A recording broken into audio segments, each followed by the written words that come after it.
अस्सलाम वालेकुम doctor, this is me doctor Waqas Inayat. आज का टॉपिक है पेंटोज फॉस्फेट पाथवे या एचएमपी शंट।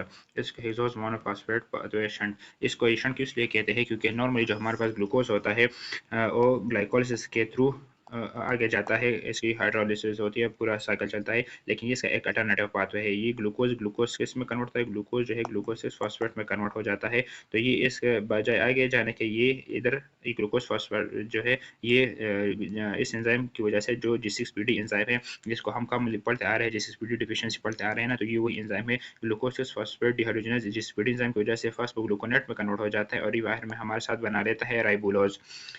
अब ये राइबोलोज फिर कन्वर्ट हो जाता है राइबोज में। तो ये पाथवे हमारे लिए ज़रूरी क्यों है? ये पेंटोज फॉस्फेट या एचएमपी शंट पाथवे होती क्यों है? ये इसलिए होती है कि इसमें हमारे साथ दो इंपॉर्टेंट चीज़ें बनती है। एक तो हमारे साथ बनता है NADPH, दूसरा हमारे साथ बनता है राइबोज।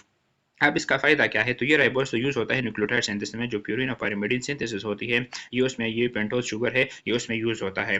जबकि ये जो NADPH है ये जो रिडक्टिव रिएक्शन में यूज़ होता है, जब खासकर जो बॉडी में ऑक्सीडाइजिंग एजेंट्स आ जाते हैं या ऑक्सीजन फ्री रेडिकल्स वगैरह बन जाते हैं, तो ये उसको कंट्रोल में रखने, न्यूट्रलाइज करने के लिए, बॉडी को बचाने के लिए ये NADPH ये उसको रिड्यूस कर लेता है, न्यूट्रलाइज कर लेता है, तो इसके लिए बहुत ज़्यादा ज़रूरी है। इसके अलावा ये NADPH जो है इंपॉर्टेंट है, ज़रूरी है फैटी एसिड और कोलेस्ट्रॉल सिंथेसिस के लिए भी। उस पाथवे में ये NADPH यूज़ होता है।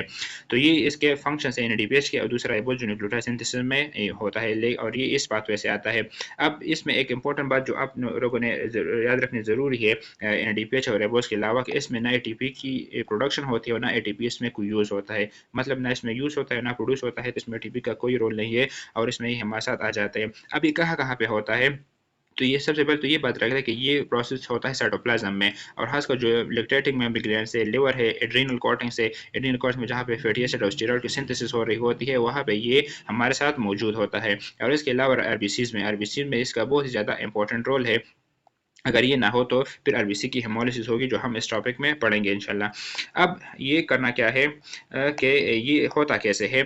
तो ये दो स्टेप्स में होता है ये सारा। दो स्टेप्स में एक तो है ऑक्सीडेटिव जो इरिवर्सिबल स्टेप है, और दूसरा है नॉन ऑक्सीडेटिव जो रिवर्सिबल है। ऑक्सीडेटिव स्टेप में क्या होता है कि ग्लूकोज सिक्स फॉस्फेट आखिर में राइबोलोज में कन्वर्ट होता है, लेकिन इसके जो एंजाइम है G6PD ये रेट लिमिटिंग एंजाइम है। आप लोगों ने याद रखना जरूरी है, एमसीक्यूज आता है कि इस पाथवे में कौन सा रेट लिमिटिंग एंजाइम है, तो ये G6PD जो है रेट लिमिटिंग एंजाइम है।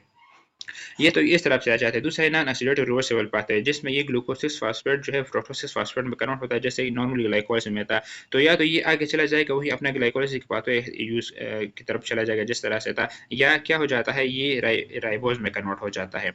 तो ये भी हो सकता है। तो ये नॉन ऑक्सीडेटिव रिवर्सिबल पाथवे है, ये आगे पीछे होता है, इसमें कोई ऐसी वो नहीं है। लेकिन इसमें सबसे इंपॉर्टेंट बात जो आ जाती है, इसमें ये राइबोज जो है, ये राइबोज फॉस्फेट जो है ट्रांसकीटोलेज जो विटामिन B1 है थायमीन, उसकी मौजूदगी में उसके ट्रांसक्रिप्टेज एंजाइम है और B1 इसके लिए कोफैक्टर है, ये इसको ग्लाइसरल्डिहाइड 3 फॉस्फेट में कन्वर्ट कर देता है, फिर आगे ग्लाइकोलिसिस में ये चला जाता है। तो ये एंजाइम याद रख ले, ट्रांसक्रिप्टेज और B1 ये कोफैक्टर है। ये हम जब विटामिन B1 पढ़ेंगे तो उसमें हम ये एंजाइम करेंगे। इससे पहले भी हम जब हम मैंने डिसऑर्डर पढ़ रहे थे उसमें मेपल सिरप डिजीज में भी हमने B1 का पढ़ा था कि उधर एज अ कोफैक्टर काम कर रहा होता है। तो एक दूसरा एंजाइम ये आ गया।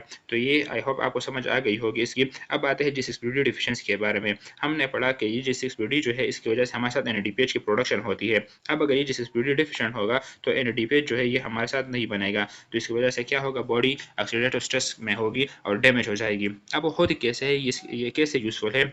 तो नॉर्मली हमारे पास HCO2 है, हाइड्रोजन पेरोक्साइड, ये फ्री रेडिकल्स बनाता है, तो उसको आपने न्यूट्रलाइज करना है। न्यूट्रलाइज को कौन करता है? ग्लूटाथायोन पेरोक्साइड इसको न्यूट्रलाइज करता है, इसको न्यूट्रल वाटर के फॉर्म में कन्वर्ट कर देता है, लेकिन ये खुद ये रिड्यूस फॉर्म से ऑक्सीडाइज फॉर्म में आ गया।